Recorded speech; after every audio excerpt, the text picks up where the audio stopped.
했던 말씀 중심으로 마지막 때를 준비하라라는 제목으로 아래 말씀을 나누겠습니다. 지금 지구촌에는 이 마지막을 알리는 징조들이 많이 일어나고 있죠.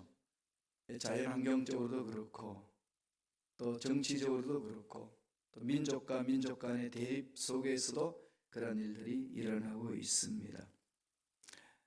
참 평화를 원하고 있지만 전 세계적으로는 이 군사력을 길러내기 위해서, 늘리기 위해서 온 우주적으로 이렇게 활용을 하고 있습니다. 또한 이 재정 위기가 오고 있고, 그런 중에 이 전염병으로 인하여서 재정 위기는 정말 이루 말할 수 없습니다. 이 신종 코로나 바이러스 2019 우한에서부터 출발해서 지금 전 세계에 확산되고 있습니다. 세계보건기구 WHO에서는 팬데믹을 지금 선언했지 않습니까? 공중보건 비상사태입니다. 이게 지금 21세기에 들어와서는요 6번째입니다. 여러 가지로 참 힘들고 어려운 상황을 겪고 있습니다. 이게 뭐 21세기만 있었겠습니까? 20세기에 초반에도 그렇지 않습니까? 최대의 팬데믹이 있었던 것은 인플루엔자 바이러스 스페인 독감입니다.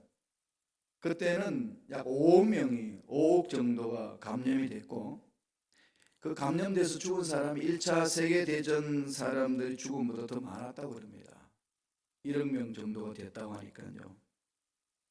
그리고 한반도에서도 그때 1918년도 대대적으로 퍼졌던 무원연역병이라고 해서 740만 명이 감염이 됐고 14만 명이나 죽었습니다. 그보다 더 앞서서는 이제 14세기 흑사병이 있었는데, 거기에 유라시아 대륙 전체의 그 사람들 전염이 되어서 죽은 숫자를 뭐 다 추정도 못한다고 해요. 대략 하는 것이 7,500만 명에서 약 2억, 많게는 2억 명 정도가 사망하지 않느냐 그랬습니다. 그래서 그 당시 유럽 인구의 엄청난 숫자가 죽었죠. 그래서 그 숫자가 다 회복되는데 약 200년이나 걸렸다고 합니다. 이렇게 해서 지금까지 쭉 흘러와서 지금 이 시대에 왔는데, 21세기는 이 전염병이 더 난무해집니다. 그걸로 끝나나요? 전쟁도 그렇죠. 지진도 그렇죠. 각종 사건들이 일어납니다.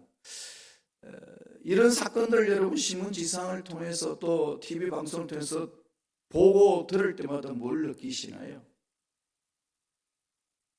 우리에게 주는 의미가 있는 거죠. 믿는 자들은 믿음의 눈을 떠야 합니다. 하나님이 역사 수레바퀴를 돌리고 계시지 않습니까? 보라는 거죠. 이 역사는 종말을 향하여 가고 있는 것을 보라는 겁니다. 그때 믿음 버리고 참된 믿음을 가지라는 그 메시지가 있습니다. 오늘 본문 말씀을 보면은 만물의 마지막 때가 가까웠다라고 베드로가 강조한 말씀입니다. 이건 언제죠? 2000년 전의 사건이에요. 2000년 전에 만물이 가까웠다 이렇게 했다면 2000년이 지난 지금 우리는 어떤 상황입니까? 말세 지말 아니겠습니까? 베드로가 말세가 가까웠다, 마지막이 가까웠다라고 했습니다. 왜 만물이 마지막이 가까웠다고 했을까요? 그 당시 상황을 쭉 살펴보면 그 당시에 말세에 일어날 상황들 여러 가지로 지금 주님도 예언하셨고 주님의 제자들도 예언하셨고 사도 바울도 에베소에서 목회하고 있는 디모데에게도 목회하는 디모데에게 야 말세 때에 이런 일이 일어날 것인데 이걸 대비하라 그랬습니다. 2000년 전에 말했던 그 말세 현상을 한번 읽어볼까요? 오늘 우리 시대와 어떻게 차이가 있는지 아니면 동일한 건지. 우리 디모데후서 3장 1절에서 5절 말씀 5절을 천천히 묵상하면서 읽겠습니다. 다 같이 합독합니다. 내가 이것을 알라. 말세에 고통하는 때가 이르리니 사람들은 자기를 사랑하며 돈을 사랑하며 자긍하며 교만하며 회방하며 부모를 거역하며 감사치 아니하며 거룩하지 아니하며 무정하며 원통함을 풀지 아니하며 참소하며 절제하지 못하며 사나우며 선한 것을 좋아 아니하며 배반하여 팔며 조급하여 자고하며 쾌락을 사랑하기를 하나님 사랑하는 것보다 더하며 경건의 모양은 있으나 경건의 능력은 부인하는 자니 이 같은 자들에게서 내가 돌아서라. 어떠세요? 우리가 살고 있는 이 시대와 여러분 2000년에 이야기했던 그 사도 바울이 이야기한 그 내용하고 어떻습니까? 동일하잖아요. 이걸 분별하라는 거죠. 정말 분별해야 됩니다. 정신을 정말로 똑바로 차리고 이 말씀에 집중해야 되지 않을까요? 이 시대가 지금 그런 이 역사의 수리바퀴 돌아가고 있는 중에 말세에 달려가고 있는데 이런 것을 분별하지 못하면 내가 지금 하고 있는 일에 대해서 의미도 부여할 수도 없고 또 문제를 뚫고 나갈 수도 없고 어려운 상황 속에서 일어설 수도 없습니다. 많은 사람들이 이 시대 흐름을 모르면 어려운 상황에 대해서 한탄하다가 끝난다는 거죠. 왜 이럴까? 내 인생에 왜 이런 일만 일어날까? 엉뚱한 질문을 던지고 엉뚱한 것에 에너지를 다 낭비하고 맙니다. 오늘 본문 말씀은요, 베드로 사도가 이런 상황이 있을 때 믿음을 지키고 승리할 수 있도록 길을 열기 위해서 성도들에게 독려하고 세워주시는 말씀입니다. 코로나19 사건을 여러분 이 사태를 접하면서 뭐 그냥 지나가겠지? 지나갈 수 있습니다. 물론 언제 끝날는지는 몰라요. 뭐 그런 것도 생각하면 또 답답하지 않나요? 언젠가는 빨리 끝나겠지? 언젠가는 빨리, 얼마나 빨리 끝날는지 아무도 모르는 이 상황, 뭐 답답하게 거짓 말할 수 없습니다. 뭐 이 경제적으로도 뭐 파탄을 이루지 않습니까? 오래 가면 이대로 가면은 안 되는 거죠. 이러한 상황 속에 빨리 끝나기를 우리가 기도할 뿐만 아니라 우리 마음, 자세 가다듬어야 되고 우리 신앙을 점검해 봐야 된다는 거죠. 이때는 우리들이 정신 차려야 된다고 성서는 늘 강조를 해주고 있습니다. 말씀을 보실래요?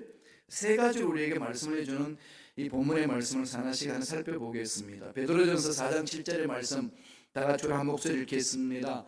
만물의 마지막이 가까웠으니 그러므로 너희는 정신을 차리고 근신하여 기도하라. 뭘 말하는 거죠? 이 시대를 분별해서 우리에게 뭘 지금 강조하고 있나요? 첫째로 정신을 차리고 기도하라.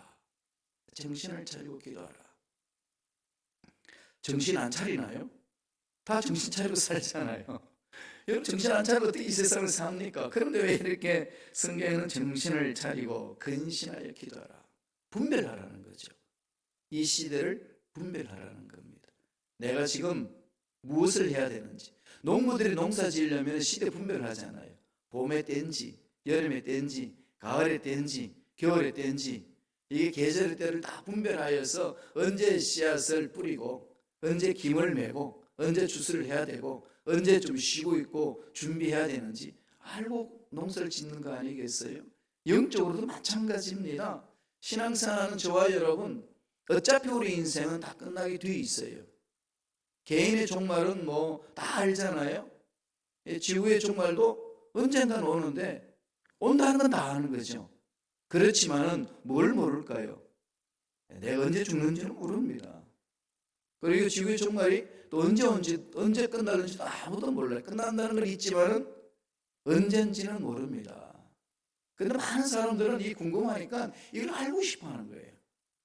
이 코로나19 지나고 나면은 반드시 이 기독교 공동체 이단 사설들이 또 일어날 겁니다. 어떤 게 일어나겠어요? 시한부 종말론이 일어납니다. 시한부 종말론이 뜨겁게 일어날 거예요. 봐라 이러면서 그냥 이런 걸 우리 잘 분별해야 돼요. 끌려다니면 안 됩니다. 그래서 베드로가 뭐라고 그랬습니까? 정신을 차리고 분별하라는 거죠. 영적으로 깨어서 분별해야 됩니다. 이 정신을 차리고 이 말을 보면은요, 소포로네인 이 말인데 원래 군사적인 용어거든요. 소포로네인이라는 말은 군사 좋은 용어입니다. 정신을 똑바로 차리고 눈을 크게 뜨고 주위를 살펴라, 이때 사용하는 말이에요. 소포로네인. 그 말은 환경을 다 보라는 거죠. 정치적으로, 경제적으로, 군사적으로, 다음에 또 과학적으로, 또 우리 생활 면에 있어서 또 전염병이 일어나는 모든 상황들, 이런 모든 부분들을 다 이렇게 인포메이션을 통해서 잘 분석해야 됩니다. 분석을 하고 이런 상황까지 오게 하신 하나님 뜻이 무엇인지를 찾아내야 되는 거죠.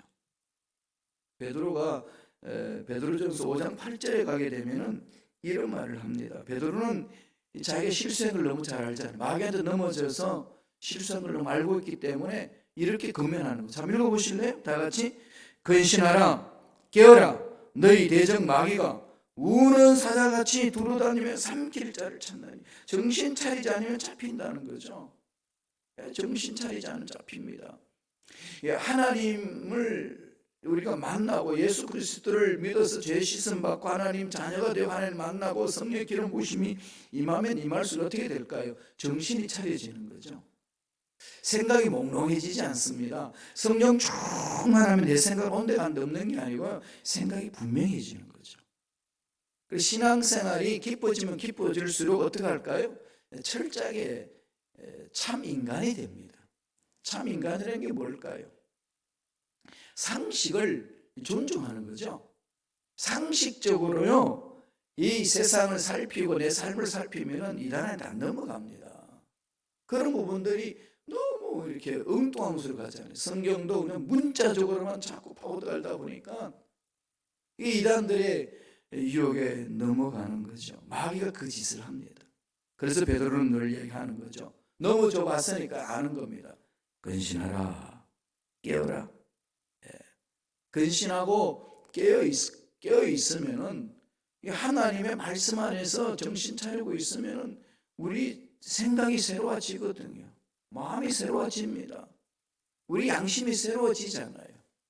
인류 보편적인 양심을 갖고 올바른 생각을 갖고 이 어려운 상황들을 잘 분별하면서 간다는 겁니다. 그러니까 결론 뭐겠어요? 우리 힘은 안 된다는 거 아니겠어요? 이 세상은 우리 힘은 도저히 감당할 수 없다는 것을 아는 것 아니겠습니까? 하나님 은혜가 임하면 임할수록 그것을 우리는 체험하게 됩니다. 그래서 성경은 잠언서 16장 3절에 이렇게 권면합니다. 너희 행사를 야훼께 맡기라. 그래야면 너희 격려하는 것이리라. 하나님이 이루시는 것을 보는 거 아니겠어요? 교회 공동체에서 일하는 게 뭐겠습니까? 교회 공동체는 일하러 보이는 것이 아니고 하나님 하신 일을 체험하도록 하게 보는 거 아니겠어요? 그럼요. 하나님을 잘 섬기면은 하나님의 음성을 듣게 되고 하나님이 이끄시는 손길을 체험하게 되고 하나님이 만져주신 은혜를 맛보니까 그 하나님의 명령에 순종함으로 하나님 일을 감당하는 겁니다. 마지막 때 해야 될 일들은 정말로 정신 차리고 하나님께 집중해야 돼요. 그건 잊어서는 안 됩니다. 두 번째 이 마지막 때를 대비하는 우리 자세 어떻게 얘기합니까? 베드로전서 4장 8절입니다. 우리 다 같이 한 목소리 읽어볼까요? 무엇보다도 열심으로 서로 사랑할지니 사랑은 허다한 죄를 덮느니라. 뭐라고 이야기합니까? 서로 사랑하라는 거죠. 서로 사랑하라는 겁니다. 시대가 악하면 악할수록 서로 사랑해야 되는데 이 시대는요, 사랑하지 못하도록 다 분리시킵니다.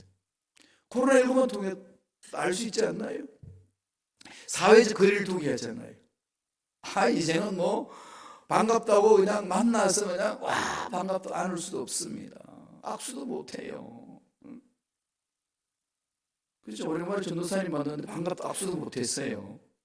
이게 이런 게 자꾸 이렇게 경험되어지고 습관화되어지면 어떻게 되겠어요? 멀뚱멀뚱 쳐다보고 있는 거죠. 그죠? 이게 이제 습관화되고 하는 형식으로 자리 잡으면은 더 벌어지는 거죠. 그래서 바울이 디모데에게 권면했던 디모데전서 3장에서 말한 것처럼 사랑하지 않는다는 거예요. 그죠? 서로 그냥 자기만 사랑하는 것, 이기주의에 철저히 빠져버리는 거죠. 문제가 됩니다. 그러나 우리는 그 하나님의 사랑에 이렇게 듬뿍 잠겨야 돼요. 서로 사랑하라고 권면한 이 말씀에는 먼저 전제되는 게 있어요. 하나님의 사랑을 체험하는 거거든요. 하나님의 사랑을 깊이 체험하게 되게 되면 그 사랑의 힘으로 내가 나를 사랑합니다. 나를 사랑한 만큼 이웃을 사랑하게 되는 거죠. 이웃을 사랑하면 사랑한 만큼 어떻게 되겠어요? 서로의 허물을 덮어주는 거 아니겠습니까? 허물을 덮어주면서 함께 가자는 겁니다. 사랑하는 것은 주님이 주신 계명이에요. 교회는 이 하나님의 사랑을 체험하는 곳입니다. 하나님의 사랑을 체험하면 체험할수록 교회 공동체 형제 자매를 서로 사랑하는 거죠. 근데 자칫 잘못하면요, 사람들이 교회는 뭔가 이렇게 자꾸 율법으로 덮어씌우려고 그러고, 막 교리로 덮어씌우려고 그러고, 막 규명을 만들어가지고 그거 하지 않으면 잘라버리려고 그러고, 이런 교회가 아니에요. 교회는 하나님의 사랑을 체험하는 겁니다. 여러분 사랑해 보셔서 아시죠? 사랑하면 어떠죠? 처음에 연애할 때는 어때요? 이런 말할 수 없잖아요. 그죠? 눈에 보이는 게 없죠, 서로들 간에. 그냥 단점들이 다 그냥 품어지잖아요. 세스피가 그 말했습니다. 사랑하면 소경이 된다. 예, 그게 맞습니다. 사랑하게 되면은 힘을 얻습니다. 어떤 문제도 극복할 수가 있는 거죠. 세상 힘들고 어려운 상황이 있을 때 극복할 수 있는 힘은요, 하나님의 사랑을 더 체험할 때만 그렇습니다. 그러면 이 시간 우리는 깊이 새게 되죠. 사랑이 도대체 뭐냐? 하나님의 사랑이 도대체 어떤 것이냐? 그 사랑을 체험한 사람은 어떤 삶을 사느냐? 이게 이제 궁금하지 않나요? 바울이 잘 설명을 해줘요. 바울이 고린도전서 13장에 가게 되면 사랑은 이런 거다라고 정의해 놓은 거거든요. 이 사랑을 모르면은요, 사랑이 뭐냐고 물으면 뭐라고 말하죠? 대중가요 가수들이 말하는 거잖아요. 사랑이 뭐냐고 물으시면 눈물의 씨앗이다. 사랑하기 때문에 당신을 내가 미워할 수밖에 없고 정할 수밖에 없다는 그 사랑이, 잘못된 사랑은 그런 거죠. 왜곡된 사랑은요, 눈물을 흘립니다. 하나님의 사랑은요, 감격의 눈물이죠. 미워하는 눈물이 아니고 짜증나는 눈물이 아니고 왜곡된 사랑에서 벗어나는 거죠. 볼까요? 우리 고린도전서 13장 4절 7절 말씀입니다. 천천히 묵상하는 사람 읽겠습니다. 한 목소리 읽습니다. 사랑은 오래 참고 사랑은 온유하며 투기하는 자가 되지 아니하며 사랑은 자랑하지 아니하며 교만하지 아니하며 무례히 행치 아니하며 자기의 유익을 굳지 아니하며 성내지 아니하며 악한 것을 생각하지 아니하며 불의를 기뻐하지 아니하며 진리와 함께 기뻐하고 모든 것을 참으며 모든 것을 믿으며 모든 것을 바라며 모든 것을 견디느니라. 딱 결론 내리잖아요. 모든 것을 어떻게 하죠? 참고 견딥니다. 연애할 때는 잘 참아줬잖아요. 그죠? 안 그랬던가요? 너무 뭔가요? 연애할 때는 잘 견뎌냈습니다. 그죠? 그런데 그만큼 사랑이 뜨거웠다는 거죠. 근데 사랑이 식어지면 식어질수록 잘 못 참아요. 잘 못 견딥니다. 조급하죠. 하나님의 사랑 안에 우리 깊이 들어가서 그 사랑을 듬뿍 체험하면 견뎌져요. 견뎌져요.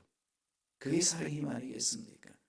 그래서 신앙생활하고 어려운 속에서 이겨나가는 거는, 코로나19 이 사태 속에서 우리 그리스도인들이 지금 하나님의 사랑이 어떤지, 하나님의 능력이 어떤 것인지를 보여줄 때거든요.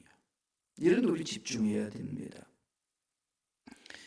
그래서 이 말세 때에 하나님의 사랑을 체험한 자들이 어떻게 삶을 살아낼 수 있는지를 베드로는 구체적으로 이야기를 합니다. 사랑을 하면 이 힘들고 어려운 것들도 능히 이겨낼 수 있다는 거죠. 마지막 때에 남는 게 뭐겠어요?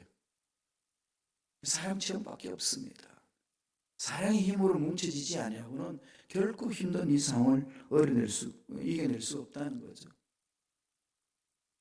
사도 바울이 고린도전서 13장 13절에 보면은 그런즉 믿음, 소망, 사랑 이 세 가지 항상 있을 것인데 그 중에 제일은 사랑이라.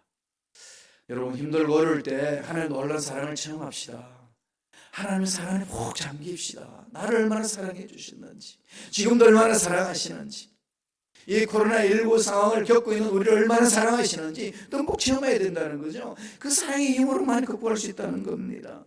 그 사랑을 듬뿍 체험하면 우리 형제 자매들을 향해서 어떻게 할 수 있을까요? 사도 바울이 로마서 12장 15절에서 이렇게 권면합니다. 로마서 12장 15절 한번 읽어볼까요? 절구하는 자들로 함께 절구하고 우는 자들로 함께 울라. 그냥 함께 하라는 거죠. 함께 절구하고 함께 우는 겁니다. 어려움에 처해 있는 사람들에게 함께 해주는 것, 그게 바로 사랑하는 자의 삶 아니겠습니까? 이런 부분들이 이 말세 지말에 놓치기 쉽습니다. 정죄하기 빠르고 네가 잘났니 내가 잘났니 서로 그냥 고함지르다가 공동체 어떻게 합니까? 다 깨어지잖아요. 지금 교회 공동체에 여러 가지 현대교회 공동체가 병들어가고 있습니다. 악한 영들이 워낙 판치니까, 이단들이 워낙 판치니까 정말로 하나님의 말씀 위에 설 수 있는 부분들을 놓치고 있어요. 가장 그게 뭘 놓치겠습니까? 구원의 감격을 자꾸 놓쳐요. 다른 데 자꾸 찾으려고 그러거든요. 내가 구원받다는 이 감격보다 큰 게 어디 있습니까?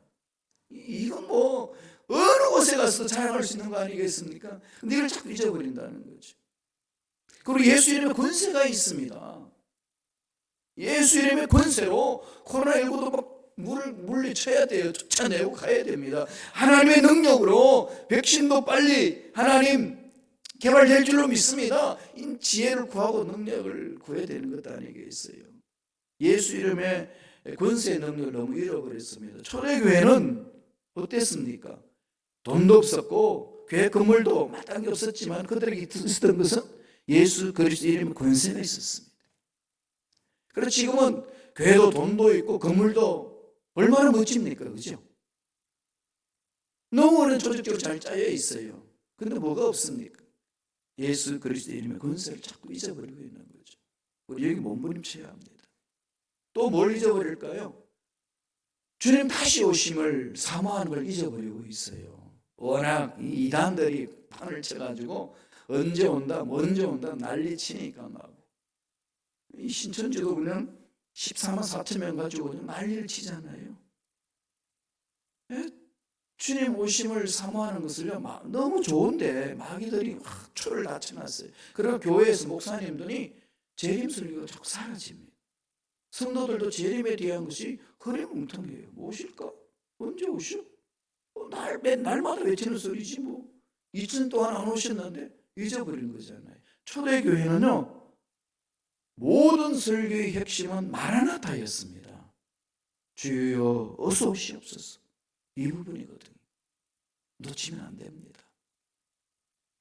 그러니까 주님을 향한 마음이 집중되지 않으니까 하나님의 사랑도 다 잊어버리고 세상은 그냥 이 돈에 의해서 지배당하고 돈에 의해서 끌려다니는 어리석은 모습이 교회 공동체 속에 있다는 겁니다. 우리는 정신 차려야 된다는 거죠.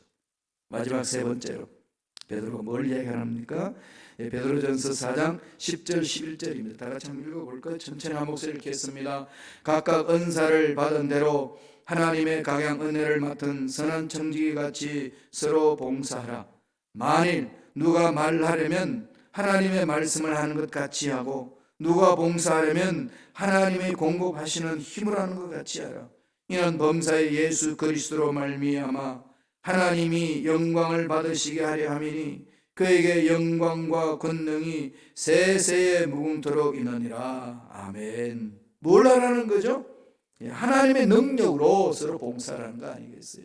하나님의 능력으로. 서두에서 제가 말씀드렸습니다만 교회는 일하는 곳이 아니죠. 교회는 뭐 하는 곳일까요? 하나님 만나는 자리죠. 하나님의 사랑을 체험하는 자리죠. 그래서 뭐 하는 곳일까요? 내가 변화되는 겁니다. 예수 닮아가는 것이죠. 이게 세상이 줄 수 없는 힘이에요. 뭐 일하는 데는 세상 얼마나 많습니까? 일은요 참 묘한 게 보람이 있어요. 일하고 나면 보람이 있잖아요. 그리고 교회 내에서도 일하는 보람에 빠지면은요 그냥 일에 그냥 코 박고 살아요. 그게 전부입니다. 그럼 내 일자리 누가 찾아야 봐요? 그냥 뭐 단칼에 치잖아요. 내 영역 왜 들어가냐는 거죠. 참 묘해요. 초신자 때는 참 말씀도 잘 듣고 순종하고, 또 그래서 서리 집사 되면은 그 아멘 소리도 크고 말씀에 몸부림치려고 하는 노력도 있는데, 그래서 항존직 이게 직분을 받으면요 달라져요. 더 이렇게 열심히 해야 되는데, 안수 집사가 되고 권사님이 되고 장로님이 되면 완장이 되고 그래요. 그게 내 영역 손대지 마. 뭐 쥐고 흔들려고 뭐 난리를 칩니다. 조직교회의 목적은 그게 아닙니다. 뭘까요? 승리라는 거죠. 어떻게 승리할까요? 내 힘이 아니고 성령의 능력으로. 성령의 능력으로 생기는 것 아니겠어요? 요새 제가 이런 말씀을 많이 하거든요. 내게 능력 주시는 자에서 내가 뭐든 살 수 있다. 그죠? 능력 주시면 뭐든 할 수 있잖아요. 우리 그렇게 가야 되잖아요. 그런데요, 능력 주시는 다 할 수 있습니다 외쳐놔놓고 돈이 없으면 안 하려고 그래. 그러니까 어떻게 예수님 바뀌죠? 돈 안에서는 다 할 수 있습니다. 자꾸 이렇게 바뀌어간다는 거죠. 저 자신도 그랬어요. 보니까 이게 돈이 없으니까 감히 계획을 안 세우더라고. 기도하다 보니까요, 그게 제 가슴 팍 치고 들어갔어요. 야, 이게 하나님의 일이지 돈의 문제냐? 언제부터 네가 돈 타령이냐? 그걸 많이 얘기하고 있습니다. 이 시대는요 계속 악해질 거예요. 주님이 오실 날이 가까우면 가까울수록 이 시대는 악해집니다. 이미 우리는 경험하고 있잖아요. 21세기 들어가면서 이게 전염병이 나무해지는 이런 것, 이만 끝나나요? 지진과 화산과 쓰나미 덮치는 거, 이런 부분들 앞으로 이제 경제 공황이 어떻게 올는지 모르잖아요. 이런 상황이 막 펼쳐질 건데 어떻게 이겨낼 겁니까? 성령의 능력으로, 성령의 능력을 무장하셔야 됩니다. 그래서 우리는 교회 공동체에서 뭐 할까요? 하나님의 사랑을 체험하고 하나님의 뜻을 깨닫고 성령의 능력으로 하나님 일을 감당하는 거죠. 그래서 오늘 베드로가 그럽니다. 성령의 능력으로 서로 봉사하라. 그렇게 말씀합니다. 오늘 말씀을 한 번 더 볼래요? 베드로전서 4장 10절입니다. 다 같이 한 목소리로 베드로전서 4장 10절을 읽겠습니다. 뭐라고 그럽니까? 각각 은사를 받은 대로 하나님의 각양 은혜를 맡은 선한 청지기 같이 서로 봉사하라. 하나님이 주신 게 있는 거죠. 하나님이 일할 수 있도록 능력을 주셨다는 겁니다. 하나님이 주신다는 거죠. 그 능력을 사로잡히는 거 아니겠습니까? 선한 청지기 같이 맡겨주신 것, 그죠? 시간 맡겨주셨고 물질 맡겨주셨고 달란트 맡겨주신 것, 청지기 같이 서로 봉사하라. 서로 섬겨주는 겁니다. 이게 말세 때에 살아가는 하나님 앞에 쓰임받은 일꾼들의 삶이라는 겁니다. 주님이 언제 오시냐? 때는요 하나님께 맡기시고요, 지금 여기에서 어떤 어려움이 있고 어떤 힘든 일이 난다 할지라도 그것 때문에 뒤로 물러서고 주저앉는 우리가 아니라 하나님의 뜻을 바라보고 달려가는 겁니다. 순종하는 거죠. 4장 11절 한번 보실래요? 다 같이 한 목소리 천천히 읽겠습니다. 베드로전서 4장 11절 읽습니다. 만일 누가 말하려면 하나님의 말씀을 하는 것 같이 하고 누가 봉사하려면 하나님의 공급하시는 힘으로 하는 것 같이 하라. 이는 범사의 그리스도 예수 그리스도로 말미암아 하나님의 영광을 받으시게 하려 함이니 그에게 영광과 권능이 세세 무궁토록 있느니라. 아멘. 구체적으로 봉사하는 방법을 우리에게 가르쳐주고 있습니다. 철저하게 하나님의 능력을 사모하시면서, 지금 시대가 힘들고 어렵다고 떨고 불안해하고 두려워하지 마시고, 이 세상의 어떤 문제보다도 강하시고 위대하신, 또 어떤 병보다도 어떤 이 백신보다도 치유의 손길이 강하신 주님의 능력의 주를 믿으시고 믿음으로 일어서서 다음대에 나아가는 저와 여러분 되시길 간절히 축원합니다. 기도하겠습니다. 하나님